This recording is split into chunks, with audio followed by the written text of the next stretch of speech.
বলিউডের প্রথম সারির সিনেমা নির্মাতা করণ জোহর দীর্ঘ প্রায় 2 দশক ধরে সিনেমা নির্মাণের মাধ্যমে দর্শকদের মাতিয়ে রাখছেন তিনি। সময়ের ধারাবাহিকতায় এবার ওটিটি প্ল্যাটফর্মে পা রাখতে চলেছেন তিনি।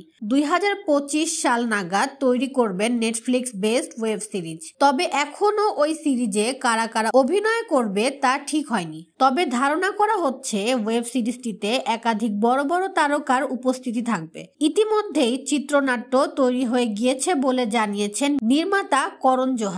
করণ জোহর যুগে যুগে দর্শকদের মাস্টারপিস সিনেমা উপহার দিয়ে আসছেন। তার এ তালিকায় রয়েছে কুছ কুছ হোতা হ্যায়, কাভি আলবিদা না কেহনা, এ দিল হ্যায় মুশকিলের মতো রোমান্টিক সব সিনেমা। ইতিমধ্যেই চরিত্র অনুযায়ী অভিনেতা বাছাইয়ের কাজ শুরু করেছেন তিনি। 2025 সালের পুরোটা সময় এর শুটিং চলবে।